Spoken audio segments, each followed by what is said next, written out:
అందరికీ నమస్కారం. నేను మీ రవికిరణ్ వేలూరి.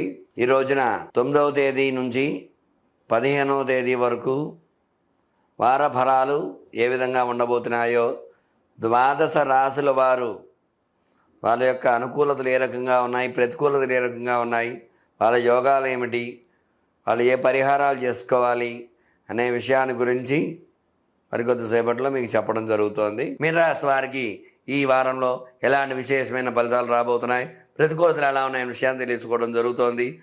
ఈ యొక్క మీనరాశిలో జన్మరాహు వల్ల ఇబ్బందులు వస్తూ ఉంటాయి. జన్మరాహు వల్ల సర్పదోషకారకుడు ఇబ్బందులు కలుగుతూ ఉంటాయి. సంతాన సమస్యలు వస్తూ ఉంటాయి.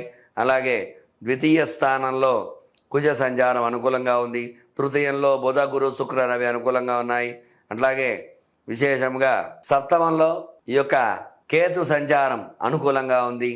అట్లాగే వ్యయస్థానంలో శని సంచారం ఇబ్బందిగా ఉంది. వ్యయస్థానంలో అందువల్ల వ్యయకారకుడు శని కాబట్టి ఆ వ్యయస్థానంలో ఆ శనికి పరిహారం చేసుకున్నట్లయితే ఈ రాశి వారికి అనుకూలాలు ఉంటాయి. జన్మ రాహువు, వ్యయంలో శని, అందువల్ల శని రాహువులకు పరిహారాలు చేసుకోవడము, ఓం శనీశ్వరాయ నమః, ఓం రాహవే నమః అనేటువంటి నామాలు ప్రారంభం చేయడము, శనికి జపం చేసుకోవడము, శని రాహు పరిహారం చేసుకోవడము, ఆ రాహుకి ఓం దుర్గాయై నమః అనే నామాన్ని తలుస్తూ ఆ యొక్క అమ్మవారి నామాన్ని 108 సార్లు పారాయణ చేయడము, దుర్గాష్టోత్రంతో అమ్మవారికి అష్టోత్తర పూజ చేసుకోవడము, ఇలాంటివి చేయడం ద్వారా రాహు అనుకూలత కలుగుతాయి.